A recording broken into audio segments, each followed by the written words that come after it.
Granted. Granted. I didn't know Grant was here. The toe-headed one has bestowed me with recording capabilities. Toe-headed? Mop. I don't even know what that means. He's blonde. Okay. Welcome to Everyone Racers, a show designed for the world of low-dollar racing and oddball car culture. It doesn't matter what kind of Lumberchamp or Lucky Track Dog League you run, SCC or NASA, we won't discriminate, as long as you drive it hard and built it yourself. Join us each week for tech discussion, tips, tricks, news and notes in the world of amateur endurance racing, and whether it's on the spot, hella sweet, or we're lucky enough and Chrissy gives us just the tip, we're sure you'll giggle a little and learn even less. Everyone report to the paddock. This is Chris. This is Chrissy. I'm Jeff. And I'm Mental. And we are Everyone Racers. Thanks for coming back and listening to an improv episode of our podcast. You're absolutely right when you think that our shows are all kind of improv. Yeah, but this is episode 185. Traditionally the start of the improv joke exercise. 185 blanks walk into a bar. For example, 185 strings walk into a bar. The bartender says, "I can't serve you because you're not old enough." That's a thigh slapper. Forget that joke. But don't forget your bingo card because you'll probably not win anything either there. But it's fun. Before we go on, Mental, did you push the record button? Because I totally thought I did, and it doesn't look like I'm recording. I, in fact, did hit the record button. Okay. Well, I'll go now. Well, Go ahead. after 185 shows, we are so technically I know. amazing. We are on So it. technically- Are we going to keep going on this one or what?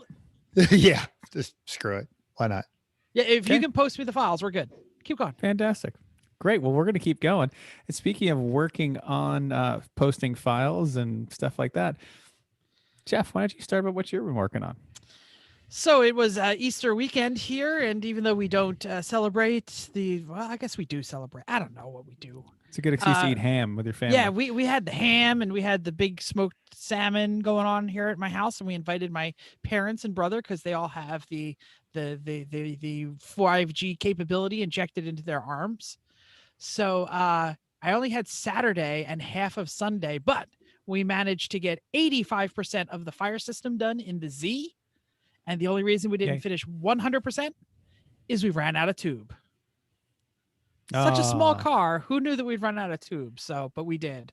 Ordered a new set from the Pegasus guys, some extra 10 feet or so, and that'll all be fantastic.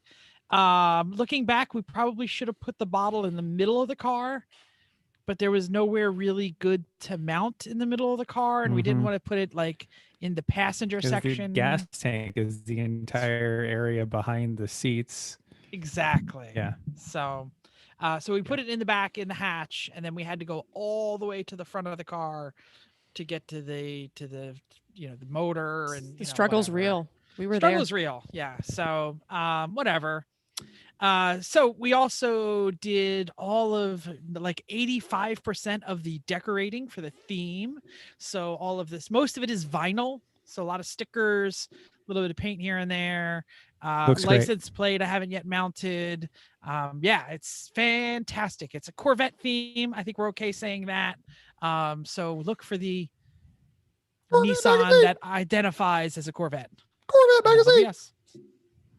Yeah. I also did a buttload of 3-pedal Mafia stickers since I had the cutter out and lots of extra vinyl.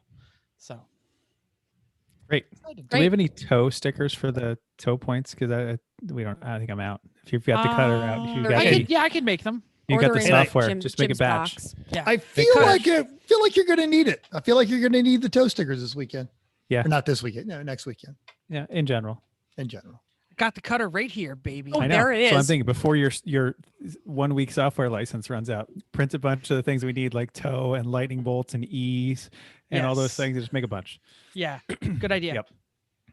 Great. And I won't make like the little camel outline like some of those people do who think they're funny. No, No. it's not funny. Like So, it was funny the very first time 12 years ago. Correct. Yeah. So Chris and Chrissy, what are you working on? Chrissy. Okay. We went to the garage to get the NSX and Scooty, but Actually, we spent some time reminiscing with our old Godzilla Honda. We actually went to go take the necessary parts off, mostly the fire system parts.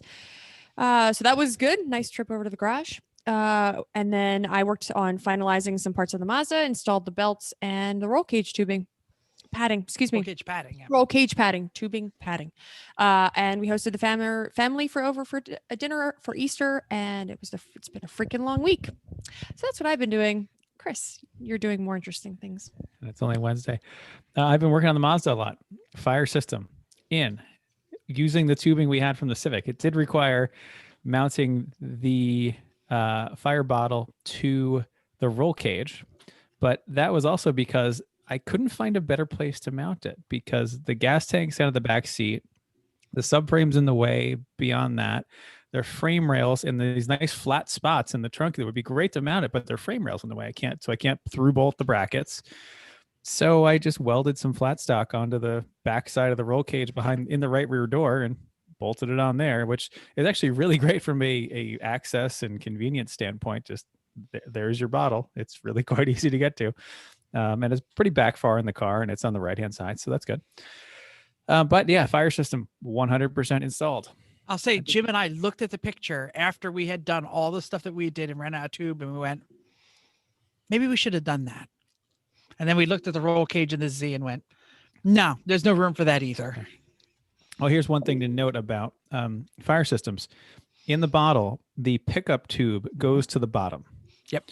So if you can mount it vertically, that is the best way to ensure that the pickup tube will continue to have the fire suppressant come out of the bottle. Otherwise, if you have to do it front to back, try to mount it so that the bottom of the bottle is facing the front of the car, because odds are when you're pulling this handle, you're going to be braking. And that way the fluid is pushing toward the bottom of the bottle, which is where the pickup is. Oddly, our instructions said the reverse of that. It Really? said to put the nozzle up front. Maybe that one you got is a different setup then. Anyway, check your instructions about mounting because it's important to put it the right way. Jim and I had the same discussion about where the fluid is and where the tube is. Yeah. And don't forget, fire is bad. Fire's bad, kids. Yep. What else did I do? Gauge wiring, got all the wiring in the dash all set up and got the wires run to the oil pressure stuff and temperature stuff. Made another switch panel with a cool shirt timer, USB ports, and a does nothing switch just for the future. And a lot of finishing details like sticking the dash back together. I also worked on the headers. Chrissy's looking at me like I should say something else. Oh, no. iPad mount, but that's fine too. Yeah, that was easy. So I bought a header in a junkyard from a Mazda 6 because it wasn't a header. It's a stock Mazda 6 manifold, but the stock Mazda 6 manifold is a 4-into-1 tubular header. It looks great. I said, let's try to make this fit because that's way better than the ones in the car, which is a stamped steel thing that's 4-into-1 all at one spot, like a hand, but it's too tight. It has a close coupled cat, but the 6 manifold just doesn't quite fit the engine bay of the 3. The 6 engine bay is a lot longer because it's designed to fit a V6, so it has room for it to really go down there. It doesn't work anyway.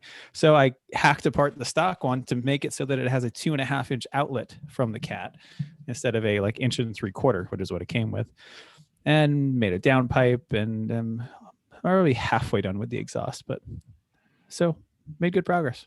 Like, we're tech ready. Mazda's totally tech ready now. We're just doing nice to haves. So More on that later. yeah. Absolutely. Facts. Mental, what's going on? So I just got in from Sonoma. Well, Monday morning. I usually when I travel, if I can get an early flight, I land at the airport, have my uniform in the trunk of the car, and I'm ready to go. Had a whole adventure where, as I am leaving Thursday, the Mercedes wouldn't lock. The key fob had gone, the batteries had gone bad. So I had to lock it manually. The trunk lock, for reasons I don't understand, didn't want to work either. So I had to reach inside, lock everything, and then shut the door. That activates a unique security feature in the Mercedes that will not allow you to use the blade key to unlock the door when you say, like, I don't know, land at 7:00 on a Monday morning. And so Vicky had to go to Walgreens and get new batteries for the remote and bring them to me at the airport so I could get in the car and go to work. May I have this? May I have some privilege to explain this story to my wife for the next time that I do something really stupid, like she has to bring me a gas can or a wallet or my keys Yes, somewhere? absolutely. And feel Okay, free to have her text Vicky. And once again, they can commiserate on their failed to launch podcast. Everyone's not a racer and our husbands are idiots. That Yes, they great. threatened to do at Chrissy's wedding. The pool, I am 1 foot away from having a functional swimming pool again. The tile work looks great. Following a macro application of Chris's advice is to make things come out smooth and pretty. Your best product is a checkbook. They did a great job. I've got a track day Saturday, busting out the big block. 6-3 is going to throw down. I am reuniting with my Vera buddies. They're about 45 minutes up the road in Pahrump, Nevada at Spring Mountain Motorsports Ranch. Can I hang out with them? I have done zero work on my still not covered roof, and I'm not going to do any this week. Last night, celebrated. Must be nice to live in a desert. A little. It's a little I nice. had like a squirrel hole in my roof and I had to fix that shit immediately. Immediately. It's like, it's going to rain every gosh darn day in Jersey. How is it your dogs can cover a lawnmower and still not able to keep squirrels from getting into your attic? They weren't in the attic. They were in the eaves. So that was like the benefit. They should be in the yard. Like squirrels were always scared to be in my yard. They come in the yard when the dogs aren't out. Yeah. And he also has big Top trees. to tree top. Also, I need to say that it's not really fair for Jeff to say it's great to live in the desert when Mental's 2 rainstorms a year showed up and came when his roof was not on. And then he True. lost his whole ceiling. So I feel like it's not really fair to say you're lucky. I gambled and I lost because it's Vegas and you always lose, but that's I guess that's a thing. Yeah. But most importantly of all the news and notes, last night I celebrated 19 blissful years of marriage with the patient and lovely Vicky. We had a very nice romantic dinner overlooking the strip. It was fantastic. Had a great time. Highly recommend, but I think I'm burying the headline because I just came back from a travel weekend and we all know that means it's time to play. Yes, the rental. Yay. Hinted at this when I checked in on the iRacing. I still truly believe worst car available right now. And we've all driven some of the worst cars. And I know you guys were all shocked and you asked if it was a Dodge Journey. It's not a Dodge Journey. Dodge Journeys are out. They stopped making them, right? So that's yes, but they're still full of rental fleets. You're absolutely right. And there's probably one at every Dodge dealership. And we talked about so the rental drama from last week that the SHPM had to deal with as far as there not being any rental cars. So when I showed up Thursday morning at Oakland, walked up to the first of the 3 rental counters that Kim had secured this vehicle, and there was a sign that says, "We're not here. Go see this other rental counter." And I was like, Are you kidding? This is going to go That was number so one. sideways. But they actually did have a car for me. So it was the original company. yes, but you just had to check in at a different counter. They're owned by the other counter company that, yes, still gave me this horrid vehicle. So you know the rules. Each of you get 1 question. Just one question? Oh, shit. Was that my question? Shit, that's 2 questions. No, because he didn't answer it. I will go, and this is just like in the beginning of the Wheel of Fortune. You first have to guess all the obvious ones. Was it a Nissan product? Yes. All right, go on. Next question. Did you? Well, it helps if Chris is not on mute. I'm not in. Oh, damn. You were on mute. My speaker was on. My mic was on mute. How many passengers would this hold if it had all its seats? Good question. Passengers, 4, total of 5 people, including driver. Okay. How much crap did you need to bring with you anytime on the trip? All of it. That's not fair. Okay. Boxes? No. Yeah, because I am the illogistics manager now for Lemons, which is why I had to have this vehicle. Okay. So that's all the questions we can ask. Now we have to guess. You got to give us. You said it was the worst, but give us a little bit more description. Like it was the worst, but it's supposed to be terrible. It was the worst, but people think they're good. It was the worst, but I can't imagine why they sell any. It did one thing well. I don't know. Like the last two things that Jeff said, it did nothing well. And yes, how they sell so many of these things is infuriating. Well, that's half of Nissan's products. Exactly. These drivers say, how the hell do people buy these things? I want to write an article called "You Are Better Than This. Stop buying these things." Every other manufacturer that makes a vehicle in this segment, their products are infinitely superior. He needed big. I'm going to guess Murano. Very close. Smaller. Oh, it can't be the Rogue, could it?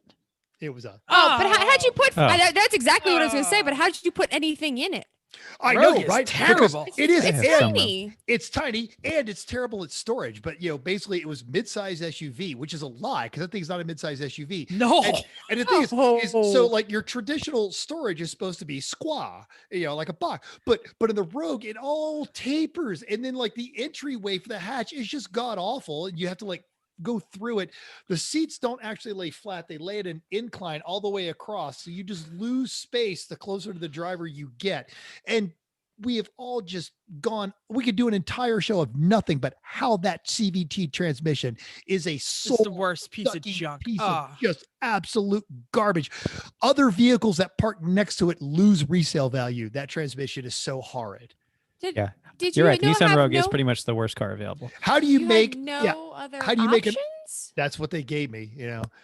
Given my history right up to that point, I didn't want to go. I'm not taking that piece of crap because I had to have an SUV. I would have been perfectly happy with a Chrysler minivan. But how do you make an Altima or a Versa worse?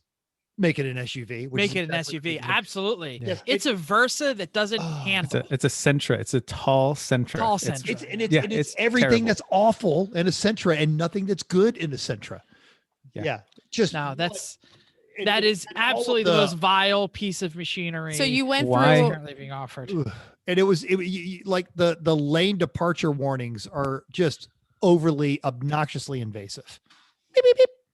Why would anyone buy one of those if they'd ever even driven a CRV CX-5? CX-5. CX-5 is a fantastic car. Like CX-5, CX-3. A CX-3 is an infinitely superior car. A RAV4. All of the entire Hyundai line of tiny SUVs. My wife's Forester. I hate the CVT because I don't like the way it feels. But it gets fantastic mileage. Yeah. It's a much better size. Not that great of mileage. Real all-wheel drive. CVTs can work. Like my dad's 14 Accord. The CVT totally fine, unobtrusive, no big deal. Yeah. Had them work. Got 26 miles per gallon. Not worth the misery that this CVT does. No, and made of glass. Let's not forget. Okay. News and notes time. Who's got a story? I do. What does it take to reunite the original cast of Top Gear along with new host, a legend? A gun. I'm sorry. I thought that was a question. Yes, it was a question, but that wasn't the answer. A roll of duct tape, and a squirrel. Ford Transit van. A squirrel. I don't. Go on. I'm sorry. Okay, fine. Road and Track published the announcement this week that in honor of the passing of Sabine Schmidt, the program's producers are dedicating 30-minute special to her legacy. The program will reunite the show's most famous hosts, James May, Jeremy Clarkson, and Richard Hammond, to join current host Freddie Flintoff, Chris Harris, and Patty McGuinness, and will also include previous hosts Roy Reed and Matt LeBlanc.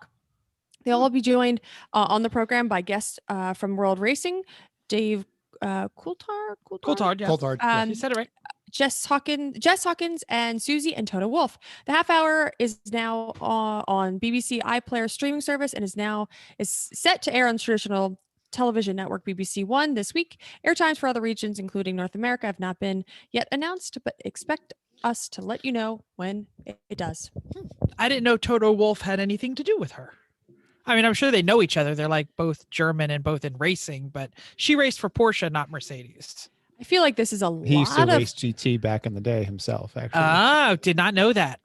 I feel like that's a lot of people to have on and a half an hour show.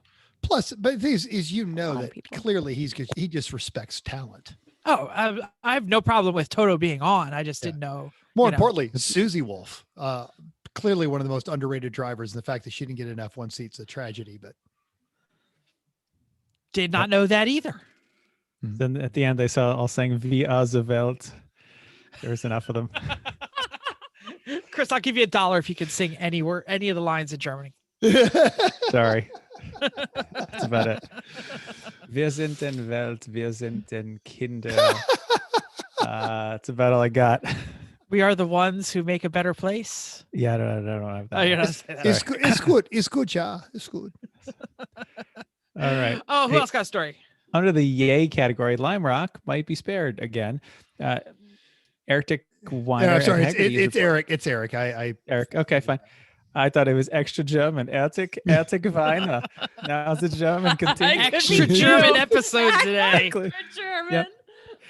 So Eric Weiner, let's go all English, at Haggerty is reporting that the track has been sold to an investment group that plans on keeping it open. Quotes a press release about the new owners. They're the ideal stewards of the park's long and successful legacy. Truly wonderful news for anyone involved with Lime Rock as we commence our 65th year of operation. It's great. New people want to keep it open, passionate about it. Cool. Nice. Link in the show notes from Haggerty. Following up on an older story, and by the way, we totally called this when it happened. Callum Jacobs at the Drive relays a police report that states that Tiger Woods was doing nearly double the 45-mile-an-hour speed limit before his crash last month in the Genesis GV80 SUV that he had borrowed from the Genesis GV80 tournament, and he was pissed off. You remember all this. He was not impaired. Authorities recovered info from the vehicle's data system that state that the GV80 SUV was doing between 84 and 87 miles per hour the moments before it rolled over. Pretty fast, apparently. Don't drive angry, folks. I will say that I saw one of these on the road. Pretty good looking vehicle. Genesis stepped up their game across the Yeah. board. Their whole line of cars is good looking. And not as big as it looked when it was wrecked. Like it looked like it was like Navigator size. It's like Highlander size. yeah, exactly. Yeah. All right. In an era when everyone else is doing it, GM has announced that they will be making an all-electric version of the venerable Silverado. It's going to be built at the same facility as that upcoming 6-digit Hummer SUV. It's projected to ride on GM's Ultimum platform. Claims they can get 400 miles out of it because it's a modular platform. So they're just going to add more batteries and make it two-wheel drive so it doesn't suck out all the range. And that's more than the entire Hummer model range of both their pickup and their SUVs. And since it's just going to be upscaled on that, it's actually kind of believable. We've got a link to the Hazel Southware article in our notes, but what I want to know is what happens when I roll up in my Silverado Brodozer electric truck and all the jerk Brodozers are blocking the chargers. Their heads will explode because they won't know what to do. Oh my God, he's got underlights and a Carolina Squat, but it's got to plug it in, and I want to hate him, but What's Carolina Squat? When you take It's a like perfectly towing an good invisible truck, trailer. yeah, and you, Oh, yeah, okay, yeah. got it. I never heard of that before. it's towing just an invisible among the trailer. among the many. How do I make my truck less useful mods that they are all doing with like Nice. 40 series tires that will never work in mud? Yeah, it's great. With negative 55 offsets and That, yeah. All right. So upcoming races. What do we got? AER is going to warm up the tarmac at pit race for us. 37 cars, so they're going to have plenty of room on the long surface of pit race. Wow. A lot Wow. of cars. Yeah. 19 BMWs, 4 Miatas, 1 Honda, 7 Porsches, and a Neon. Good luck to SJS Racing with Tyler and Trevor, who've been on the show before. But they're going to have a lot of room out there. It's going to be that's like a track. I think we put more. Yeah, we put I'm more sure they out do. on HPDEs. Absolutely. Yeah. Oh yeah. Right But now, that's a good field though for AER. They're not It is. getting a ton more than that at most races. It's just pit happens to be a little longer than most races. Yeah. and I think right now, I think we're looking at 100 cars next week, 2 weeks. Well, It's about the public has made their impression known. Apparently, All right, Champ Car is running their RVA graphics and wraps Daytona Beach 14 hours. Guess where it is? At Daytona. Yes, the name of it is No. RVA graphics and wraps at Daytona Beach. 120 cars. Now that's Holy a field. Well, Crap. it's Daytona. 30 So yeah, that's everyone's true. like, I want to run Daytona. Hell yeah. 35 And you do. BMWs. Yeah. 35 BMWs, 25 Miatas, Boring. 5 Hondas. Sorry, I didn't pause. 7 Porsches, and our friends Dearly Greatly Racing. Or In Daring there. Greatly. but Daring that's Greatly. okay. What did I say? I'm sorry. Daring Snappy Yard de Greatly Fuji's. in their Cadillac Just one CTS. go. I have the Okay. Scrapyard Fugies sticker right here. I just saw it the other day. Yep. Oh goodness. WRL is Scrapyard Fugies. Yep. I'm sure they're laughing right now. WRL is at Mid Ohio for a sold out race. 66 cars, 21 of them are BMW that are Boring. Yeah, boring. 9 Miatas, 3 Hondas, 13 Porsches, and a Lexus IS. I'm Lucky- amazed we don't see more Lexuses in the I crappy think they're racing. worth too much. Like, They're getting Even there. old ones? No, they're getting there. We had one this past weekend. It was funny. They were trying to argue that they should be in B class. And they're like, oh, because we can't do this. I'm like, yeah, let me tell you about my friends in a Cressida. 170 horsepower stock engine. And they never finished out of the top 10. So suck it. You're an A with, zeroed if you keep whining. Yeah. But mhm. Lucky Dog is having their Pacific Northwest kickoff racer happy hour and swap meet at Portland International. It's not really a race, but if you're in the area, it's worth checking out. It's always a good time hanging out with racers. Sure. Absolutely. That's And cool. those are a good group. Yes. All right. Scroll, scroll, Recent scroll. results. Lemons Sonoma for the Sears Pointless race. And we had a special correspondent there who can tell us more about it overall, but we're going to split it up a little bit. So it's not just the Mental Show starring Mental, featuring Mental, musical guest Mental. There were lots of great things. There's a Lexus powered Rover 3500, Daewoo Laganza, and a Lancia Scorpion. What happened to the second Lancia Scorpion? There were 2. It is actually a Supra that they have done up like a Lancia Scorpion. Oh, okay. It identifies the Got it. Scorpion. Yeah. Got it. No, Understood. they actually, I missed it on the entry notes because they're very small. It's a Lanciodia, Okay. Nice. Got it. So overall, Eyesore ran away with it, running clean, quick pit stops. They are just so good. They are. Class That car B. is looking Yeah. so tough, though. Rough, rather. Yeah, I can't believe it's still- it looks hard. It looks worse every time. Not I like don't know Honda how they- worse, but like just. I don't know how they keep the suspension points all in the same places, but hey, who knows?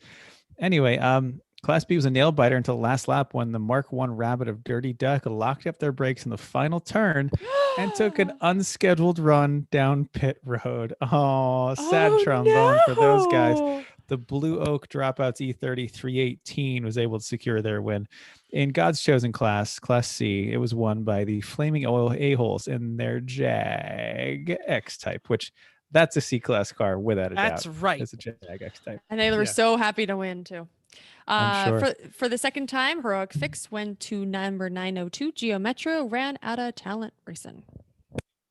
So, quick question for Mental. Was the Dirty Duck people the one that lost their brakes and went into the pits at like a really Yes. high rate of speed? No. Okay. They went in perfectly under the speed limit. We were literally, if you've ever been to Sonoma, the garage is back up to the main straightaway and everybody was on there. Eric Root is texting us from Chicago. Everyone is watching this stuff. They were next to each other and they were swapping position for at least the last 10 minutes of the race. It was really great, very clean racing. But as they were coming into that final turn at Sonoma, where they're coming down the back drag strip, the Rabbit locked them up, may have just, they've been racing hard, may have overcooked them. And the theory is, and feel free to correct us, Dirty Duck, is that they pulled off onto the pit road for a safety aspect. And then, drove it around and went, okay, yeah, no, we just cooked them. And then did 25 all the way through pit lane because they're safe and rolled it back out on the track. But Roll it back out. Okay. It was Because that spot literally at the last lap. that Yeah. spot at Sonoma, Jeff, to get on pit road, you just go straight at that corner. Like Yeah, from yeah, the no, left-hand side of the road, that's pit road. There was somebody who posted a video of them losing their brakes and driving extremely too fast in the paddock because they had no brakes. But it was immediately got all taken over down. the internet. All Yeah, over the internet. It got taken down, and there's arguments about whether they should post it. Or Oh, not. and then Pagel went crazy. Pagel said Oh stop my harassing gosh. them. They're sorry. So I didn't know if that's what you were talking about, but that's And, fine. and I get that everyone wants to play race car CSI, but you are not that competitive in Class B, and they've consistently been competitive. Yeah, by, by doing stupid stuff like blazing through the pits. So Yeah. whatever happened, and if Pagel's defending them, they're fine. Yeah. So yeah, I'm not gonna beat the dead horse. I just didn't know if that's what we were talking about. The regional trophy, no good deeds. Sorry, Chrissy, you went right. I did. Yep. Okay, thank you. Just trying to make sure I didn't cut you off. The regional trophy, no good deed goes unpunished, went to some conglomeration called The Gang Ruins the National Championship. More on that in other shows, but I'll just mention that this required multiple COVID tests, and they finally did get back on the track eventually. Don't go out overseas and build houses for poor people. I don't know. If you've never had a COVID test, they scratch your brain with a Q-tip. Yeah. You don't want that. Yeah. They did like 9 of them. So, Oh no. yeah. Well, but they did get on track, and that's why no good deed goes unpunished. Watch the Lemons wrap up video. It'll be great. I Got Screwed was number 39 golf of Did We Break It? Apparently they did. Judge's choice was 425. Dear John or Dongier. That is spelled correctly. Dongier. Yep. And their horrid first gen Passat diesel. Oh, Ooh. That's awful. That's a bad car. Yeah. Which had partially melted the right rear taillight during the California fires. Hey, it was only the taillight. That's okay. So it was also the side where their exhaust is, and they did the diesel little like flappy, thing on there. 3 racers come in and they're pulling into the pit area or the black flag area. And they're like, car 425 is on fire. It's melting its taillight. And we ended up, actually we black flagged them or brought them in. They're like, no, it's like that. And then I got this lengthy Renee Lamb, who follows us on Instagram, sent me like this whole thing, like, look at me like an idiot. And she's got an in-car video of her honking the horn, waving, trying to get their attention to tell them. And, our whole thing was to everyone that reported that car was melting because it was on the exhaust side. You're not an idiot. I fell for it myself, and consider the alternative that if they had actually been on fire, they'd probably want to know. Would have been good to tell somebody. So if you see error something on the say side on something, caution. everybody. Yeah, exactly. But it was hilarious. They need a sticker that says it's supposed to be like Old damage. Org choice was Overzet's magnificent Jeep Miata combo. What is that word? Resplendent. With every cliche Jeep sticker and accessory, including a fully functional back seat. It's for sale if you're interested. Looking at you, Tyler. All right. Finally, pour one out. It says vino, but you pour out gin and juice. For the IOE, went to the soon-be retiring. Not for a Lancia. You do not pour out the gin and juice for a Lancia. All right. So pour out some vino for the retiring McDad's A-Fart Racing Lancia Scorpion. Yes, that Lancia Scorpion, the real one. After a rather impressive career for any Lemons car and a truly spectacular one for a Lancia, the team has decided it's going to go live down on the farm where it can really stretch its legs. Now, more on all of this is going to be found in the soon-to-be-released Lemons wrap-up videos. Cool. Listener feedback. Chrissy's super tight big block Mazda generating a lot of interest even now, especially with that cockpit photo. An IG post of that was getting everybody excited. Andrew Pullman said, I loved my wife's Mazda 3 and had plans to race it, but it got totaled before they could. Very rude of people to wreck his future race car. I agree. Hooniverse Jeff said, damn, that cabin is too nice for Lemons. And he's right. And Dan 3 Drive says it looked proper. If you haven't seen that, check it out on our Instagram because Chris did a great job. And on Facebook, got some, it's continued to get some love. Tyler Stank was surprised and he said, it seems like it's been 3 weeks of work.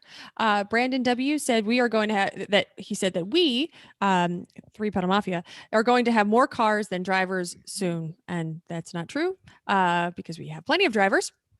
And Mental posted a picture of how tiring it is to be him being judgmental. Judgmental. That's funny. That's a word. Not. Until you read it, I didn't get it. I didn't either. I know. I just thought it was funny. I didn't know it until I said it. Don't be judgmental now. Words. Words when said correctly. One of the notable comments was from our Dr. Florida man who said, anyone who has ever had a conversation with you has had the same feeling after. Nice. Stay out of the penalty box. Well, Lemons went iRacing. They were this Sunday at the Fundoro at Oran Park. And it was a really long episode. We just kept talking and talking and talking afterwards. Lots of conversations about Australia, what's happening in Australia, like what Vegemite tastes like. Hamza joined us and he told us about rolling a $500,000 tracked vehicle and about how wonderful it is when you roll something in the military. And we posted a picture of it, like he was talking about it. And I was like, I got to see what this is. It was the cutest little thing. It was like a little lunchbox on little tank tracks.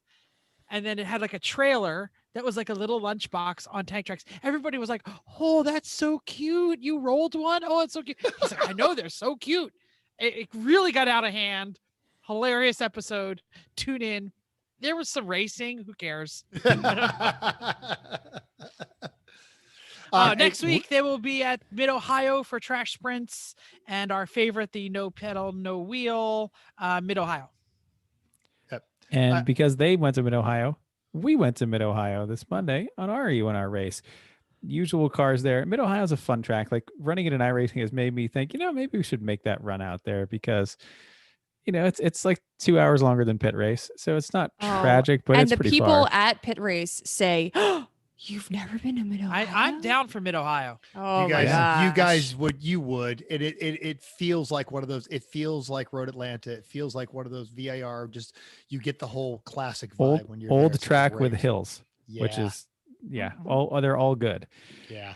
So first race was kind of the usual cars, mostly the B class and the Mustang. Most people took the Mustang. Second race was a mix of the faster cars. We put the Lambo in for Tom. That had a few takers. So the AMG, the F3, Radical, a fairly good, like as disparate as those cars seem, it was actually pretty darn close as far as speed and performance there. Randy Bish somehow won the first one. He couldn't even believe it himself. He's like, I can't believe, what? I think Jay Becker won the second one. He did. And mostly I was just listening to Dave and Tom have quite the love fest. I finally fixed some things in the computer. So by the second race, I was not giga blasting. You could actually hear and see. I couldn't talk, but I got everything else. I had so much fun in the Radical. I was able to run down the Lambos on the straightaways. Radicals Radicals are really crazy fast. I still was terrible. I still crashed like 3 times a lap and didn't, finish dead last, but whatever. Yep. Hey, and you know what? Dead last. That's exactly what I was about to say. So true. Chrissy's mom. No, especially not in everyone's dad. hearts when they eat their cookies. My sister, brother-in-law, nephew. He doesn't listen, so if we don't say hi to him, it's fine. Mansell, did you have something you wanted to say? It was like, the iRacing. I don't want to cut you off. No, good. Oh, I'm sorry. I take that back.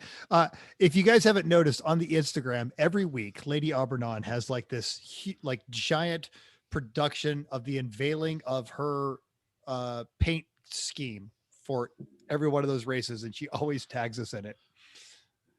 That's awesome. She actually was in the booth for a little while. We pulled a lot of people in the booth. And she got some mic time. It's kind of great. Cool. All right, let's talk about the main topic. Chris, what do you say every year when it's not race car season anymore? We're not building any more race cars. We're not building a race car. I hate sanding the boat. Oh wait, no, I'm sorry. Yeah. Oh, that's different. What did we do in the last like month and a half? Built 2 race cars. Whew. How is it possible that we've done this? Well, this is what we're going to talk about. Because I worked on it every night for the entire Exactly. winter. Yes. And you That's corrected me, something. Chris. What number of race car is it that the three of you have? This is not just the ones you guys have raced, because you've helped other people. Are we This like is our Cages? 11th cage, I think. 11th cage, yeah. like 30th race car? No, we because haven't- we it's did the some cages. cages. Cages for a couple other cars that weren't ours, but I think that's about right. I won't count like helping Spank get his car together and Okay, a few but like times. stripper bait Eric and that school bus Subaru, and then the Yeah, we never caged touched the that, school but we bus didn't. Subaru. We did Eric's Subaru, but that wasn't Yeah, a school yeah. bus. Two different Okay. ones. Oh, sorry, yeah. But that's okay. Let's call it 11.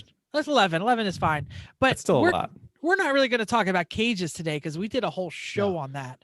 But the time crunch is here. It is weeks away from your next race, maybe, depending on where you are in the country. And the best laid plans of mice and men and the winter and the COVID has slipped right through your fingers.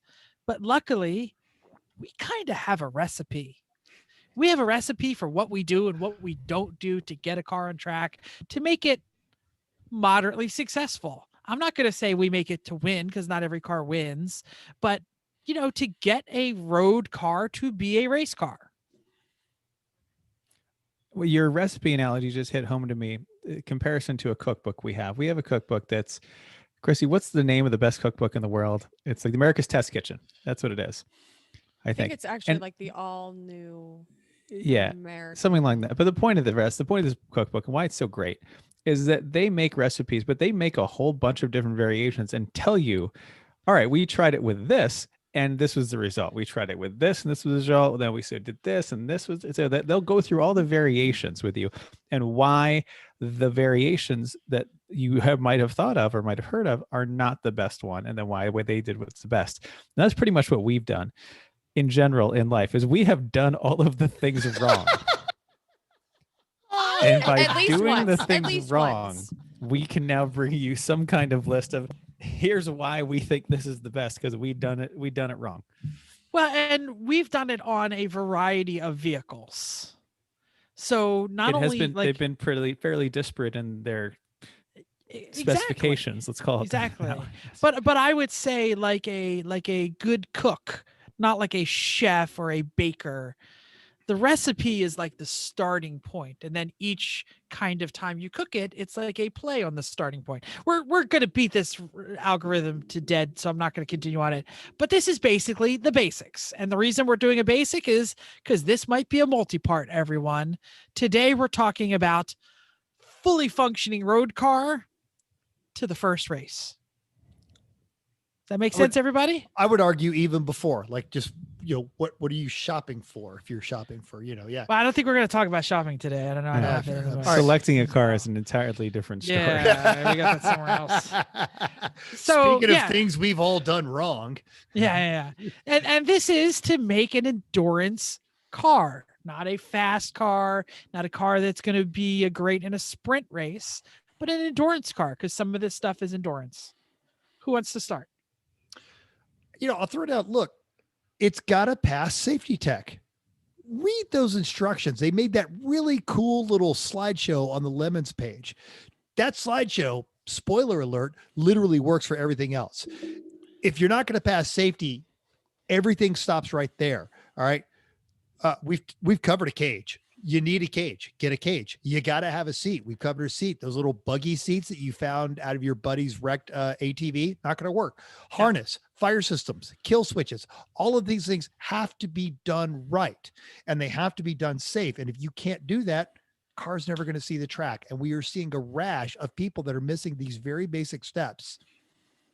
Go back and listen to our cage episode where, I hired a professional race shop. They didn't read the rule book. Read the rule book. I think we have some more cage episodes coming up because Yeah, we I did think the we do. basics of how do you pick which path you're going to go. We'll do more with that, but I think we've covered most of these things in general. We've covered Yeah. seats really well. You're right. including harnesses. Fire system, I don't know if we've ever covered that. Maybe that's a good show for the Well, future, but yeah, actually we did, because you lawyered the crap out of the intro. Oh, yeah, of that's we're, right. We're I not remember experts, that. Yeah. but How not it's to burn episode. yeah, Yeah, that was a long it's time a ago. common misconception that we take joy in not passing a car, and it is absolutely not true. I watched John Pagel and Jay Lamb just this weekend literally give 2 cars, go and do these 3 things exactly in this order and bring the car back. And of course they go back and do like 1.5, or they divert and they come back. He's like, you didn't do exactly what I told you. We want these cars on track. We know you came all this way, so read the rules before you get there. Yeah, and if you don't pass safety tech, you are not racing. Your weekend is ruined. You're gonna have a bad time. So And you can't bribe your way out of that. You could bribe your way No. out of your classic, but you can't bribe your way out of safety. And all of these things you can ask questions. So you can either ask Lemon's forums, you can write directly to John Pagel, send him pictures. We did that. We had, especially when we were making the boat, that was early on in our career. We weren't sure on how to make this the safest. We made a thing that we thought was going to be the best, but we sent him pictures. So if you have questions with any of these kind of things, especially with cage, but also fire system, kill switch, any of these things, everybody that's going to be working at tech can answer these questions. They want to see you go through the first time, the right time.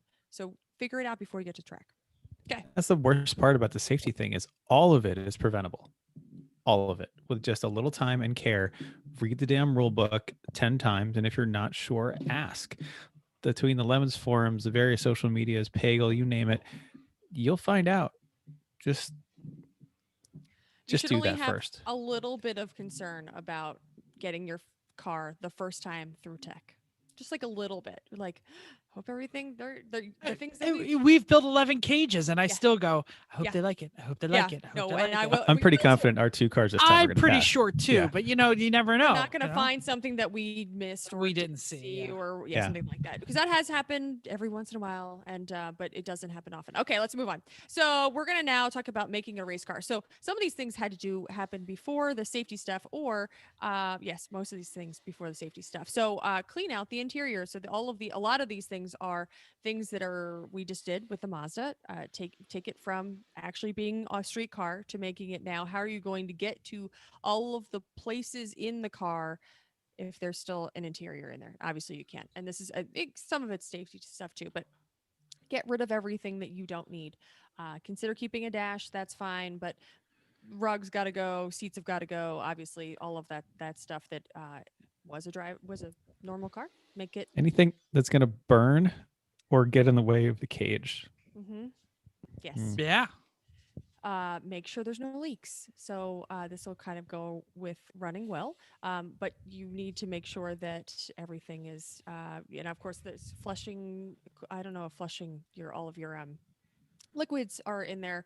Obviously, coolant has to be changed to water, things like that, which I'm not sure is actually on here, but I just thought of it. I think it's in the next section. But that's okay. okay, We're just great. jabbing here. Go, keep going. Yep. Make sure it runs well. That's obviously something that you don't want to deal with while it's on track.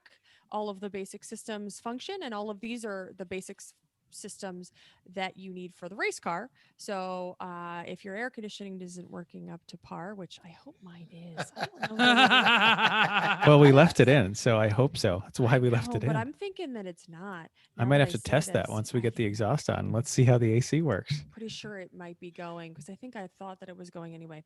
Anyway, close the sunroof, right? So you don't want, if you have a big piece of glass on your roof, especially, hopefully you will not roll it, but you obviously, if there's any impact, you don't want glass raining on your head. So just take the whole thing out. Do not smash it, or I mean, I guess you could, but don't. Undo all the bolts, take it out safely, and then stick a piece of aluminum or some steel on top of it and rivet it or something like that. Fix the glass that's needed, if needed. My windshield did not need to be fixed. I'm sorry. By the way, E1R episode 25, I had to look it up. Try not to burn, how to put in a fire system. Wow. Might be time to Nice. refresh that. Yeah. We were terrible on show 25. Don't go back and listen. Yeah. Don't click that right there. We'll do it again. We'll figure out what we said then and make sure it's better this time. Yeah. So my glass. So make sure that there's no Take out cracks the in your windows, glass. basically. Take out all the windows. Yeah, but there's also if you have Except a the front one.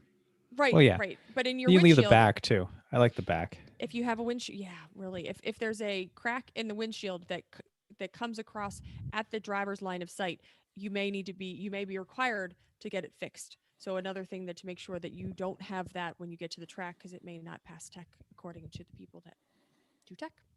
Yeah.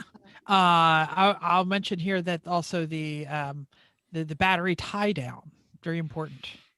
So we had a team, very enthusiastic, young, hopeful folks, had the battery in the stock location because they weren't making a lot of modifications, but they had no tie down, literally none. How was Not the even a battery ratchet going strap? to stay? Not the battery's right there. Jay goes, look, in a standard, even this level of racing crash, you're talking 20 to 50 G's.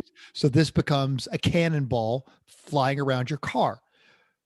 Go to Napa, buy the $7 tie down set, bring it back. They bend a piece of metal, sheet metal screw, bring it back. It's still flopping around. They go, well, it's kind of secure. No, just it can't move. And so finally they, the third time they brought it back, they went to the store, bought the kit. The kit didn't quite work, so they bought another kit. But between the two kits, when we went to move the battery, the whole car moved. That's what we're talking about with secure. Yeah. And it's not hard. I mean, we literally get a bar, a piece of steel, put it across the top, and put two long ass bolts through the body with some big old washers on the back. We should also mention that if you're putting it in the same area as the driver, you're going to need a box. Mm-hmm.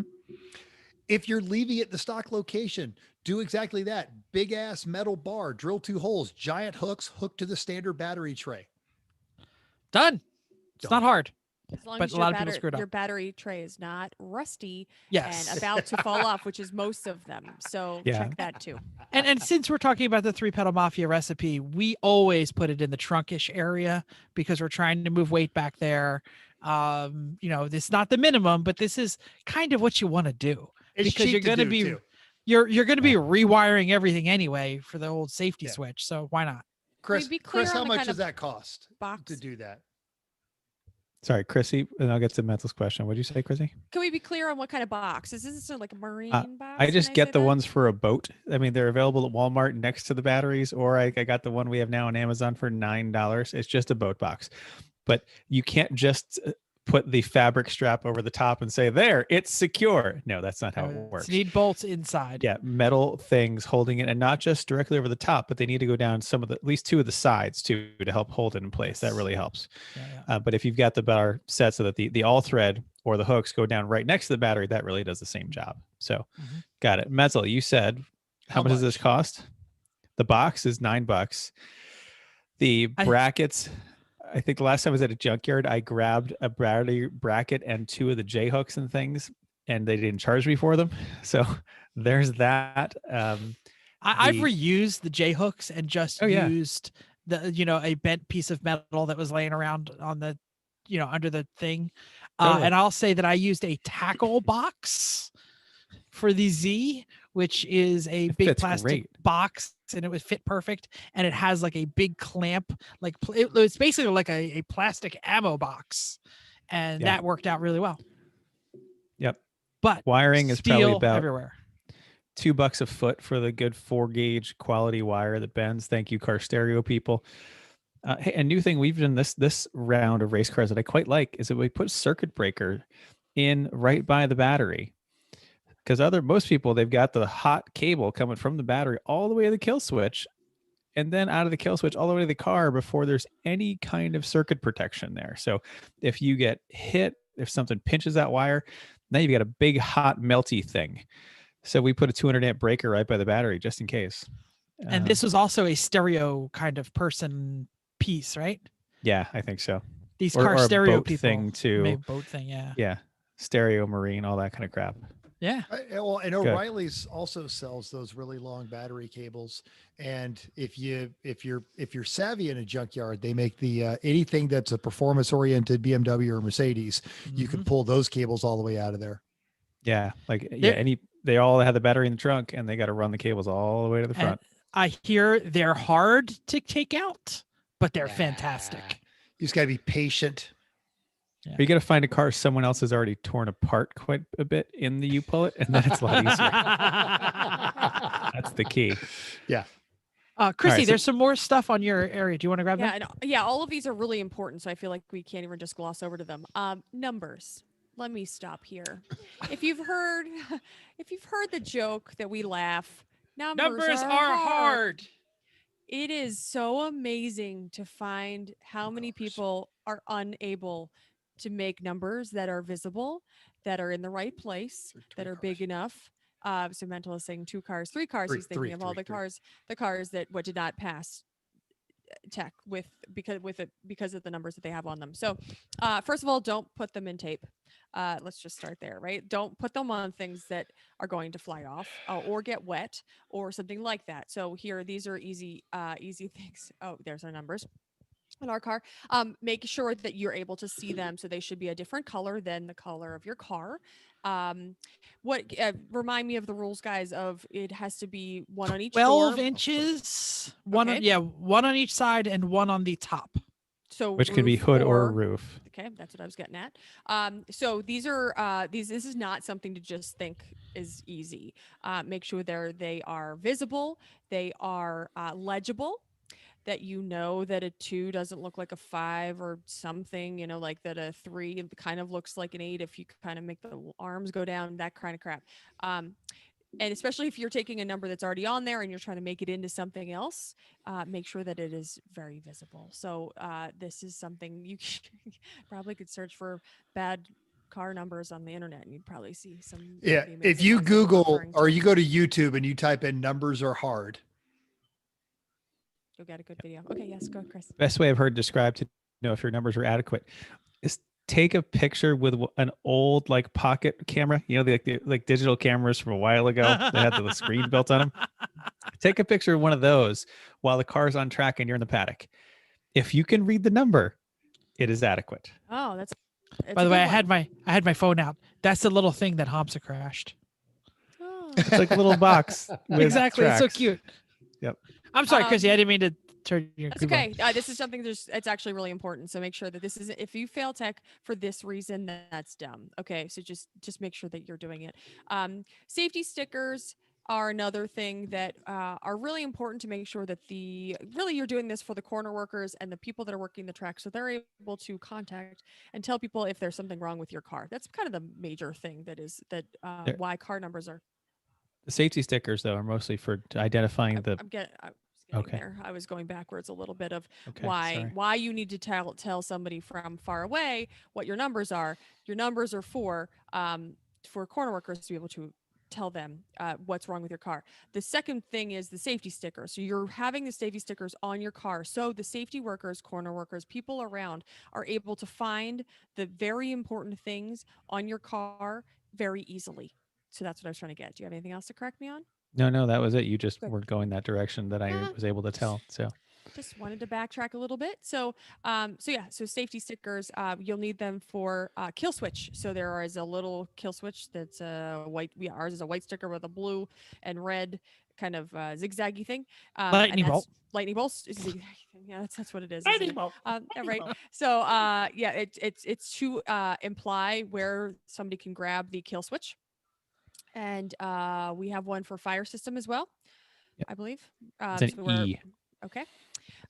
Do they come with the fire system? They do. Cool. Mm-hmm. So put them where the fire pull is on the outside of the car. So wherever a safety person can come to one of the 4 windows, hopefully maybe it's hanging out of your car, but basically where they can make that pull. Where for a tow is, actually I think tow hooks, but we have a sticker that says tow, actually what you heard in the beginning of the show. The tow stickers are to tell when your car breaks down on track, the safety personnel in the trucks. Yeah, probably. Safety personnel can find where they are supposed to hook up your car with their tow hooks and bring you back in. Just on the tow hooks, if they're not obvious, they're just going to wrap stuff around your car and yank it. Crap. And it is going to break your car. And they they do that anyway. Yeah, and they don't care because they've got 40 other piles of crap. Not your problem. that they got to get off the track. Yeah. Yep. Make their life easier. Good Give call. them cookies, slap their hands, tell them they're awesome. Yeah, maybe we Yeah. should like tow hooks. Maybe we should touch on that just a little bit more, other than just the stickers. But they need to be well established. They may be the ones that you have on the car. So my Mazda has a great little spot for where you can screw in a very hefty hook. So we're going to use that in the front. But we're going to install that like right before we go on track, because it takes people's legs off, because it's exactly does. sticking out of the. Chris It's actually a knee put it- It's breaker. a shin basher. Right, Uh-huh. the shin, Oh, like totally. that yeah. nerve that runs down the front of your shin. Uh-huh. Yeah. When the car's up in the air, it's a little higher, and it might be more concerning for some Yes. other people. So Yeah. we promptly took that off, and I'm pretty sure Chris said, "Why you take that off?" And we said, "Because so we don't keep walking by it over and over." It keeps and over. hitting Jeff in the nuts. That's why. That's what's happening. So anyway, if you have a good solid location that already exists, use that, because stock is usually sometimes better. We'll say we'll just say Yep. keep it sometimes. All right, let's keep it rolling. We got to keep okay. going here, guys. Okay. So now you got to make it actually go around the track. That's the next most important thing. You've got past safety. Got it. Make it a race car in the very basic, most sense you possibly can. Got it. You got to go around the track. Really, the suspension and brakes have to be in order. That's most of it. Decent shocks, not blown, because that's really a safety thing. If your car is just wallowing around on its slide whistle shocks, you're going to have a bad time, right? And we've seen those. We've pulled them off, and we've watched it happen. It's hilarious, but not Yeah. if you're driving. And no one is gonna go and get the whatever the flaps have and put it on your car at the minimum. No one is gonna sweat that your shocks are new No. in your 83 Brome Cadillac. You know what I mean? Your Monroe Sense and Tracks are Exactly. not going to get you any No one is laps complaining. whatsoever. Don't need to see the receipt. Just bring it on through. It's good. Yeah, it's fine. The thing to spend some money on, though, brakes. Do not pass go. Do not collect $200. Go right to Porterfield. Buy some Raybestos ST43 pads for the front and just put them on. That's it. Stock blank rotors, drilled rotors just means they're going to crack. Don't waste your money. This is it. Do that first. And if you can easily upgrade to larger brakes from a different model of your car or something that goes on easily and inexpensively, do it. Mental. Had a pro circle track team show up this weekend with a Jugga Lambo Pontiac Grand Prix. Nice. Razor sharp mechanics. Guys could wheel. Car breezed through tech. Had a few minor issues because they were still trying to be real racer trademarks, but they were having a great time. But every time that car came in, oh my God, I could smell the brakes. And finally I caught the crew chief guy. I said, "What are you running?" He goes, "Oh, well, we got down at the Napa." And I'm like, "How many of those have you gone through?" And he goes, "Oh, 3 today, 3 sets." It just stock brake pads. And I'm like, "Go and order the ST43s." He goes, "I don't think I'm like, send them a backing plate. They will absolutely make them. The price really isn't that much worse than a good quality pair of brake pads anyway." And he's like, "Thank you for that advice, because yeah, we're going on our 3rd set today. So I would love to be able to last a whole race." Lifetime warranty. Win. There are other brands out there. People have tried everything. The ST43s just seem to work. Everyone's Yeah, like, carpet- "No, my friend, he does SCCA. He does blue turquoise pads from blah blah blah company." I'm trying not to slag the company that uses their brakes they're by great. Because colors. they're great for track days. They're great for Yes. sprint races. Yeah. They're awesome. You want to last all day? I mean, Hawk Blues are fine, but they're going to chew your rotors up. No Mhm. doubt. Carbotax are going to leave uneven pad transfer layer on your rotors. Ask us how we know after 3 years of trying everything Carbotex said. Amazingly, solved that problem with one different phone call. EBC greens, not track pads. You need endurance racing pads. No, for I got the everything here. EBC yellows. No, I got the EBC reds. Yeah. Well, did you have what was it? The yellows that you had on the back of the Land Rover when I got it?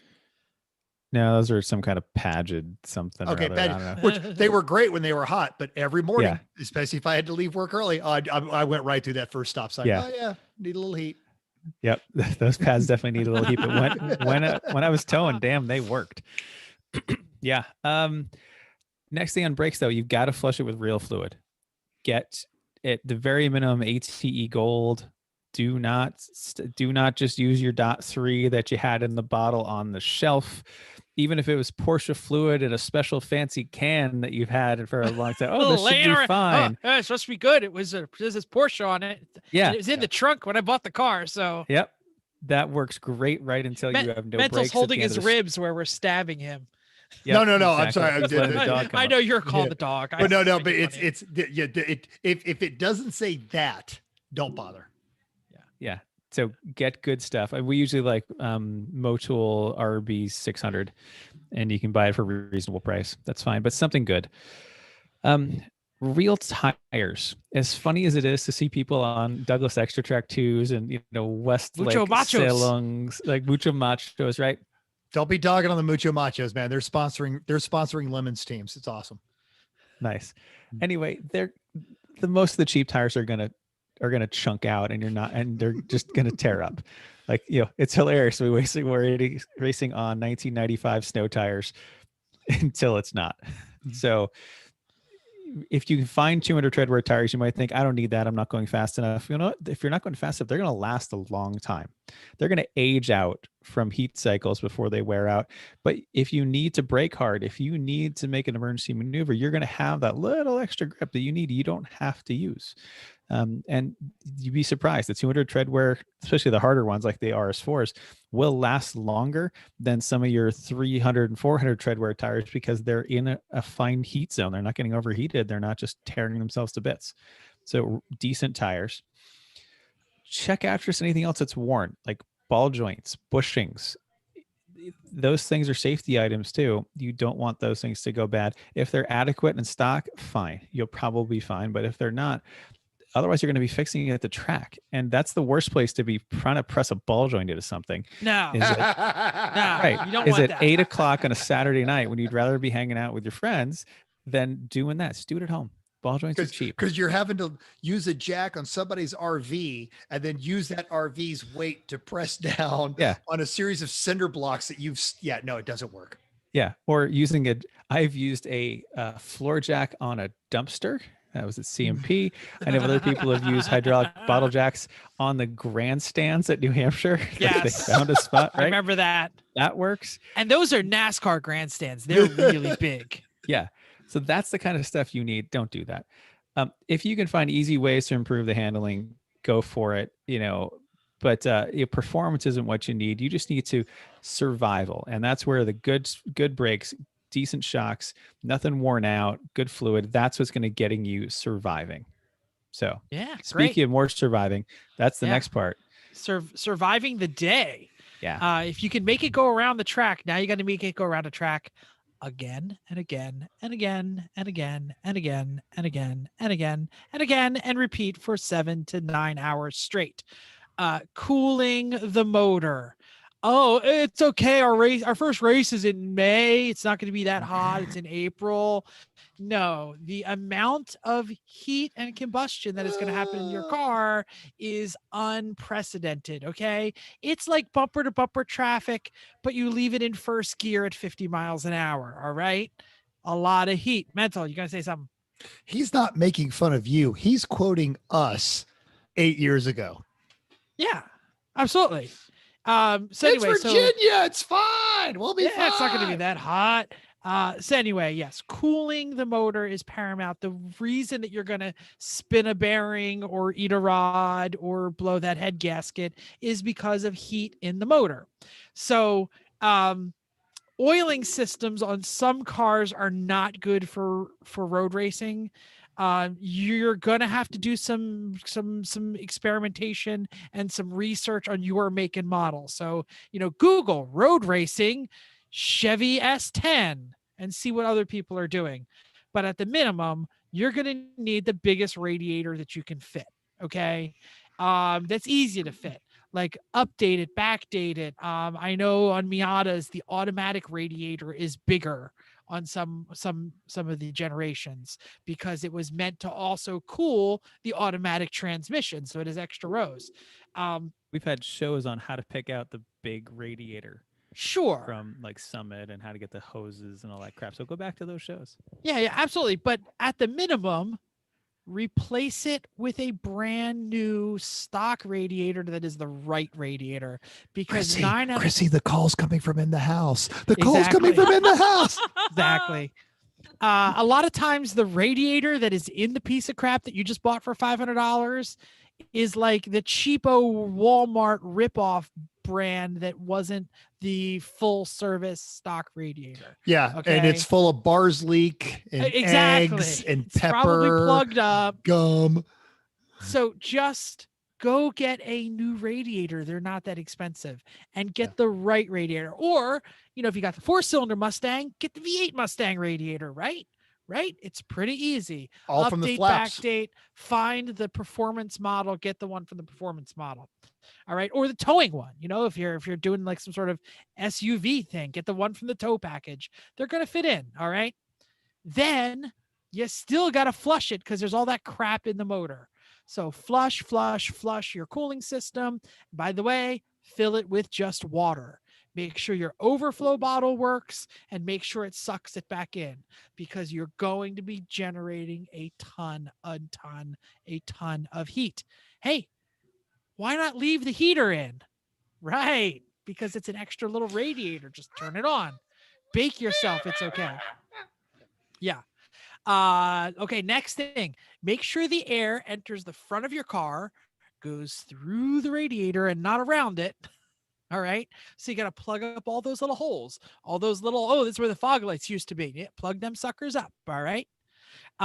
Protect your radiator. If you cut a big hole in the front of your bumper, now's the time to make sure the chicken or the wheel or the grit or the grime from the racetrack does not get into that radiator. Okay. Where does the chicken come from? Okay. It's Summit Point, a deer. Chicken, I don't know. deer, It's a sheep at armadillo. Sonoma. I was wondering if it was stuff. It fell off somebody else's car. Obviously. That's what I was getting at. Chicken wire will work. We like the honeycomb stuff that is specifically designed for this. Chris, what's that stuff cost? It's not that expensive, right? Like $20 for a sheet that'll cover your radiator. Right. That's not that big of a deal. So also, while you're there, if you're not keeping the air conditioning, pull that air conditioning condenser the hell out of the way. All right. And then oil cooling. The reason you're pulling that stuff out is we put an oil cooler on everything. All right. We've discussed this on a lot of the different shows. We've talked about it for not a lot of money. You can go to eBay and get yourself an oil cooler. Plate and bar is better than fin and tube. Make sure that your hoses are designed to transport hot oil. Okay. It goes in at a different pressure and a different temperature than water does for your heating system. Plumb it with an oil filter sandwich plate or an oil filter relocation kit. If you relocate your oil filter, you can also probably get a bigger oil filter, which holds more oil. See, this is all extending the life of your motor by putting in more oil and getting rid of more heat. So if your oiling system isn't 2 or 3 quarts higher than what it was stock, you're not doing it right. Okay. And that's pretty much what you got to do. The volume is going to help. Same thing with the water. The volume is going to help. So the bigger radiator cools better. Bonus point. If you can't do anything, at least make sure you're overfilling that oil just a little bit. 3-pedal Mafia secret, run about a quart over. Maybe more if you have a lot of oil. If you got the room, you don't want to froth it. No, I was thinking of if you're going to lose more oil. Yes. Yeah. Well, if you've had your oil pan off, you can just check yourself. Where is your clearance? Like, where does the actual bottom spinny bits of the motor end up, so that all right, I can actually be a solid inch over full in this, and I'm not even at the girdle yet. No problem. Put it up there. That's a good idea. That is a good idea. Yeah. All right. We're protecting the fragile bits. Varies by car, but usually doing the cooling stuff, making sure your chicken is not throwing or somebody else's thrown rod is not going to ruin your day, just as Jeff discussed with that honeycomb protection. Also watch out for abrasion issues with vibration of race cars, things like hoses and wiring harness, making sure that as the car's jostling around, you're not going to end up with any issues of things rubbing in bad places. Most of the time, if you're looking at the engine bay, you can kind of see things like that. But especially as you continue to run, check your car the first day, making sure that you're not seeing any new exposed wires. And also, that's good. Making sure that you're not cooking stuff. You can cook dinner, but not your car. So underhood and underfloor temps can get brutal. Chris lost a pair of shoes because the boat cooked. The Chevy S10, Was absolutely. Yeah. so Oh hot. boy. Oh, so you don't want to do that. And anything you can do to protect yourself, the driver, and especially on days when it's already 97 degrees outside, the last thing you want to do is have your car making you hotter. So heat shields, if you can, everybody's hands. Let me finish. Heat shields where needed. Put some heat wrap on those headers, which is awesome. And if you have questions on that, let us know because we just did it. Coatings, and if you avoid fuel heating, Jeff, go first. Okay, I'll go first. We cooked a lot of starters on the Chevy V6 because the exhaust system was right next to the starter. So don't forget the electrical bits really hate the heat. And a heat shield there or a little wrap is really important. We ended up actually getting the V6 Camaro starter. It was just a later S10 starter. It was a gear reduction. Which it was the a key. much smaller starter Yeah, and gear moved it like reduction's 2 great. inches. Yeah. Yep. The Bearded Sim Racers buddies were at the race, the 805 Volkswagen. They had a 2-liter swapped into it, and their header ran right past their CV boot on their axle, and they found out they were cooking the grease Another thing in the doesn't CV like heat. boot. No, yeah. Yeah, and I And realized I skipped over fuel heating, but that's what happened in the TR. So the exhaust blew up. The exhaust was now dumping right into next to the fuel tank, I believe. It was the filter, I think. Yeah, that he yeah, had. it was Okay, the fuel fine. filter. But we had all this random cutoff issues. The car would run as soon as it would get hot, it would die, I think is what happened. Yeah, 2 years absolutely. ago. So avoid fuel heating. That's what we mean by that. So Was sure that the TR or was that Betty? Yeah. I can't remember. TR, It was a TR. Was it the Pittsburgh. TR? Okay. At pit race, yeah. Yep. Didn't happen on my shift. Yeah. It was raining. It's true. Yeah, well. All right. Gauges and idiot lights. The more the merrier, I think. Especially idiots. Especially Have as idiot many lights. idiots as idiot lights. Yeah. I'm sorry. Yep, totally. I've seen cars that do well, like the Moldy Carlo down in the south. That rusty Monte Carlo piece of crap has one gauge. It has one oil pressure gauge in the middle of the dash, and that's it. They're like, yeah, I don't really know anything else. Like, I don't know how they deal with the shit. Like, it's automatic, I guess. Okay, fine.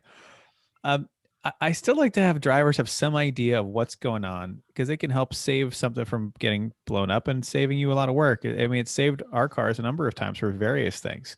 So get some gauges and especially get some lights on it. Gauges are nice because you can check them when you're on a straight if people remember, but remember that half your idiot friends are not going to remember to check their gauges regularly. So that's where the idiot lights come in. And if they're really stubborn, buzzers. Idiot buzzers can really get their attention. Buzzer. Right, exactly. Something terrible too. Like the worse, the better. We usually keep the stock idiot lights and gauges if you can, because they're a nice backup and they're easy. Because realistically, the way to keep it is you just don't do anything. It's the simplest possible thing is you do nothing. Occam's razor. Yeah, exactly. Oil pressure, oil temp, and water temp gauges we like to add to everything. We usually use VDO because they're very reasonably priced and easy to get and fairly standard and reliable. So grab those. Brighter idiot lights, I get ours from Summit. I think they're $4 each, and those things make themselves known. They're like buttons. They look like buttons that you could touch. They're just Yeah, little they're round little, things. but they're bright little. And one of them I had even flashes. That's even better. So you can get a flashy one, and you can get a non-flashy one. You get all kinds of. The more the lights that people can see, the better. If you want to use like a trailer brake light, fine. Whatever is going to get your friends to notice you're out of oil pressure, because you can't trust everyone to watch the gauges like Chrissy does, who pulled our car off the track when she noticed, oh, oil pressure's low. Oh, then the light's on. Oh, off the track. Boom, save that motor. I was off the track before the light came on. Yeah, actually. see? Save the engine because she's paying attention. Don't count on everyone paying attention for stuff like that. Like Jeff. You know how I know that the lights work? Because every single person, the first time they go out in the Honda, would go, the blue light is on, the blue light is flashing, the blue light is flashing. And Chris would go, yes, it's going to do that in your first couple laps. Give it a minute. Hey, we like to test. We like to make sure that people know it's good, right? Well, the blue light is the coolant pressure light, which is not a thing that most people have. And it comes on when the coolant pressure system drops below 4 psi, which means you have a hole in your system or you don't have enough water and your system can't maintain pressure. But when the car's cold, it's not going to make enough. Yeah. Or when the water pump cavitates, also it's going to have that problem. See last week's episode about Honda cooling systems. Yep. So get the idiot lights, all the idiot lights you can. A big tack with a shift light, because otherwise, I love the big tack. Right, because otherwise Jeff's going to start driving down the straight, banging off the rev limiter, having no idea that he's doing it until you tell him later. Not a clue. No, exactly. And set that shift light to turn on at a number that is approaching your red line, not the engine red line. Your red line should be about 500 short of your stock red line, because this is endurance racing. That extra 500 RPM, 95% of the time, is not going to buy you anything. If you choose to use it occasionally, that's up to you. It usually should be the person that built the car that chooses to use it occasionally and not anybody else. But, team orders and all, follow them. Do not put this anywhere near the stock rev limit. Banging the car off the rev limiter is way worse than shifting a little early, because remember what RPM stands for: ruins people's motors. Jeff. I have to say that we were doing some video coaching, and we watched my video at like Road Atlanta a couple years ago, or maybe it wasn't Road Atlanta because that was snowing. It was somewhere, I can't remember, Jersey. And then Chris is like, well, I'll show you my video, Jeff, and I'll show you what I'm doing different. And I'm like, the freaking shift light is on and you're not shifting. You told me I had to shift the light. I shift before the light. Yeah, well, every time. I know that I could go a little after, and the shift light will be on. I built the car. I can use have a shift light. Sunburn. It's exactly what Well, I said. that was at Thompson. That was at Thompson. It was at Thompson. And we were making the run for the win, and he even said, "If now's the time to use all of them." Oh no! This was years before that. This was just not realizing that I could touch the shift light. It's informative, but you want it to be informative, so I need to shift shortly, not of, I got to shift now, or like, it's a problem. I was like, it went on. Yeah, I do the same thing. I don't because I'm not rebuilding that motor. No. Cars that people think would be awesome, your twin cam Hondas, the B18s. I'm going to rev it to the moon. It's going to be great. They never make it. No. Single cam Hondas make it. Small block Fords, terrible record. Any team that has won or did well with a small block Ford, they've got a 5,000 hard RPM shit. That's it. No, you're not taking it all the way. So any motor that is known for spinning way into the infinity range, it's not going to do well. Not in endurance racing. Our K-swap, I lowered the stock red line from that motor, which was a low red line for a K. It was 71. Like, that's the limiter. And, and we shifted like 65. I don't think I never took it high. over. I never took it over 67. But for a K, like most Ks spin to 8,500 without changing the valve strings. They're okay. And we're down at 7. For drag racing, they're great. Yeah. But our motor keeps running, or did. Right. But it will run again.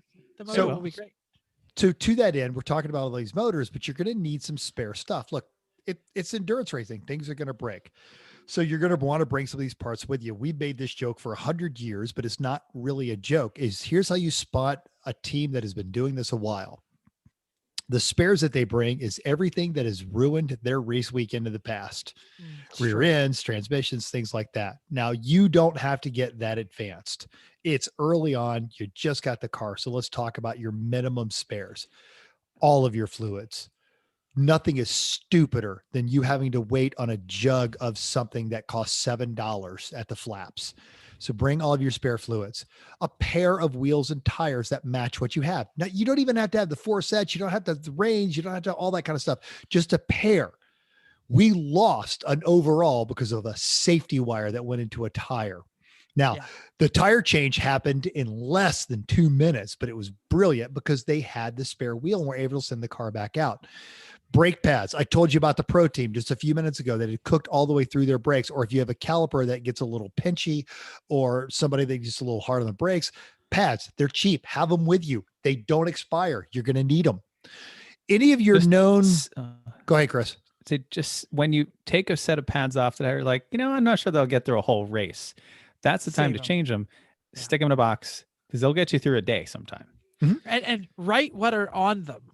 Yeah. When I sold the Ombre, I gave Bill like 6 different boxes. XP8s that are none good. XP8s that have transfer problems.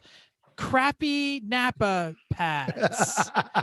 Good, good ST43s, and literally written right on the box. So I knew what was on each one.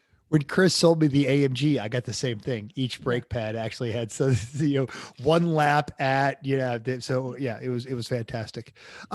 If you know a little bit about your car and you've got some potential wear points, some things that are going to wear on there suspension wise, ball joints, bearings, tie rod ends, cheap stuff that can be done with bolts and not a lot of presses, bring that in. If your suspension gets a little more complicated, maybe an entire front A-arm, something of that nature that you can get cheap out of a junkyard that's ready to throw in there. Even if it doesn't wear out, these are good things to happen because when you have contact, these tend to be the parts that get bent.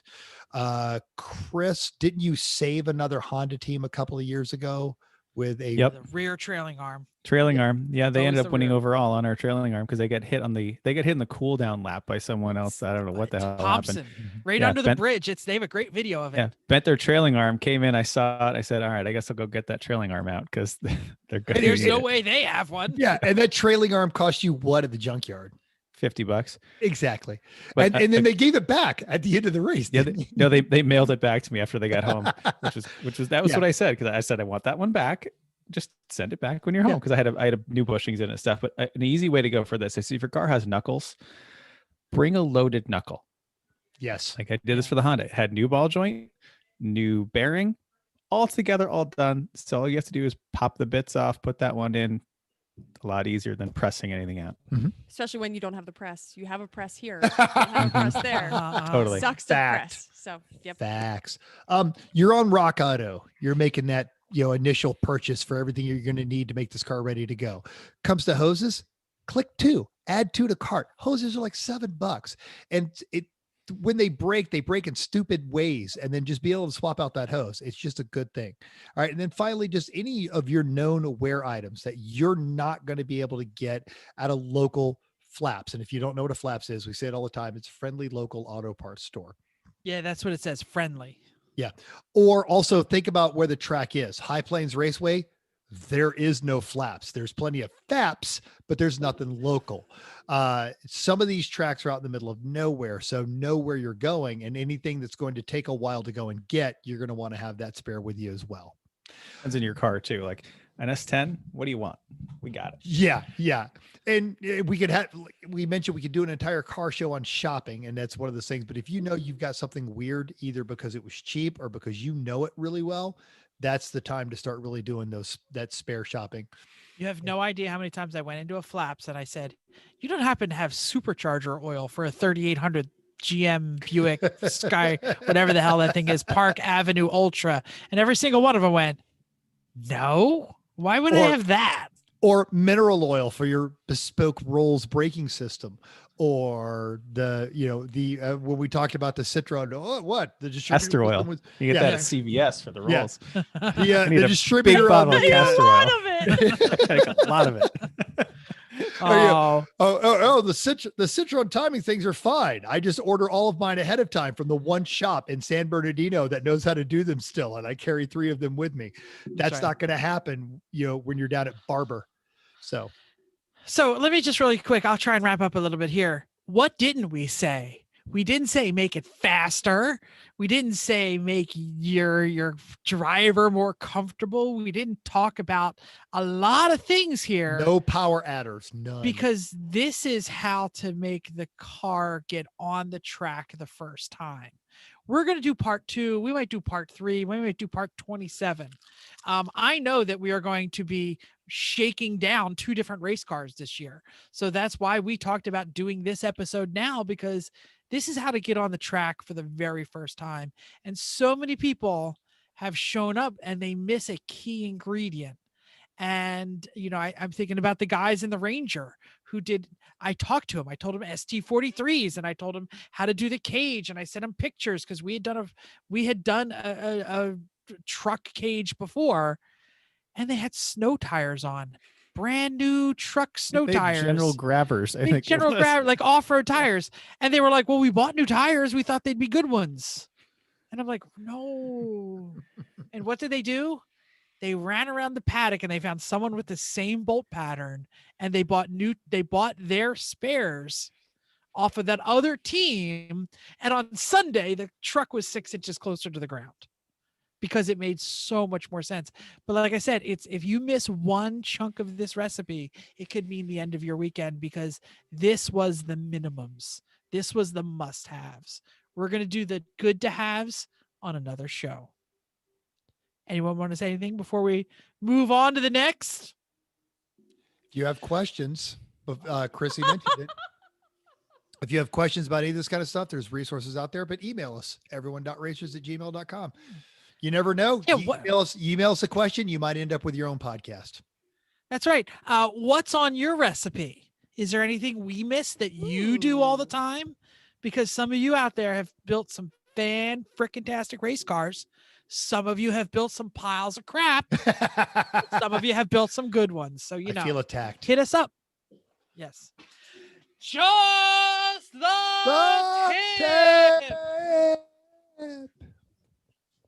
So this is a tip of the helmet to our friend Curtis, who you might know from his delicious barbecue or his kilts or his judging skills. Best butt in the whole world. He was at a recent, everyone loves put Kurt's butt right in their mouth. So he was at an event this past weekend at VIR and came upon a real problem that he wanted to share with everybody. I think this is great. Everyone's getting new helmets because it's one of those 5 years. And if you just got a 15, you're one of the lucky people that's got a 20 already out of your 10. Your old helmet, you had your head and neck restraint tethers on there.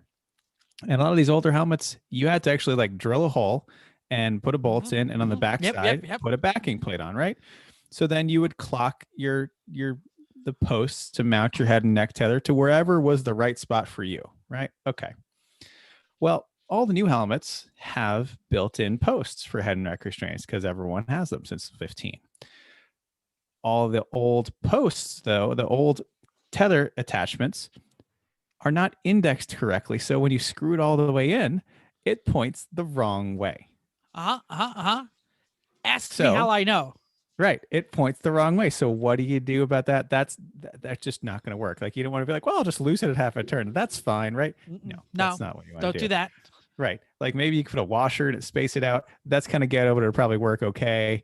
Realistically, you need to buy a new set of tethers because the new ones that are designed for helmets that have the posts built in the threads are indexed correctly. That when it's tight, it will be in approximately the right place. So this is more of an FYI. This really is just the tip, just the safety tip for you from Kurt. Kurt, give us just the tip.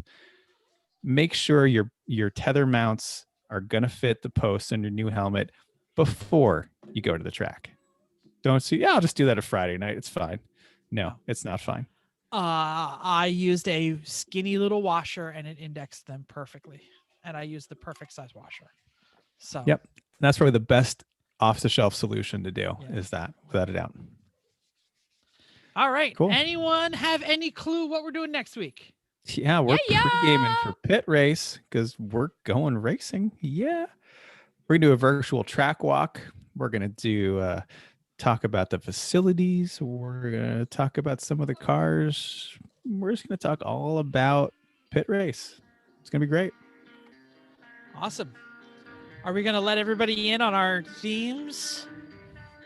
They'll figure it out. You already said. You already gave half of it little. away. I gave some of it away. Yeah. I already started trash talking on the internet about it too. Of course you did. You're the ombudsman for the. That's right. and if you've got a cheaty car, Reposado Tequila. All right. Oh, also I have got to say, I promised Kurt I'd say this. Kurt and Craig, they're going to be judging fine scotch. That's what they want. Good quality scotch. Yeah. What if you don't know what good quality scotch is? And don't Go forget ask Kim's the guy socks. at the liquor store. Yeah.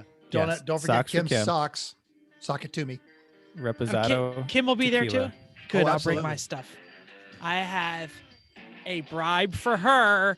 Thank you Sure for did. downloading us. We hope you enjoyed this week's edition of Everyone Racers. We also hope you'll join us in the world of driving, racing, and building, because everyone can be a racer, even you. If you enjoyed this podcast, subscribe. It's totally free. Then go to iTunes and give us a 5-star rating.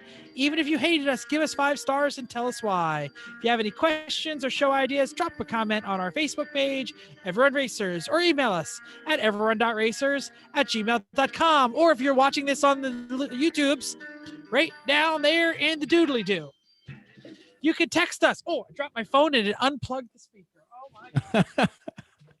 We'll go without it. Find us on Instagram or Twitter at everyone.racers. Now we're officially on Spotify, but then we heard someone say they couldn't find it on Spotify, so we don't know. Thanks again, and until next week, keep the shiny side up. Unless you got a Mazda 3, then both sides are shiny, and who can tell what side is up? Then you can just keep those wheels down.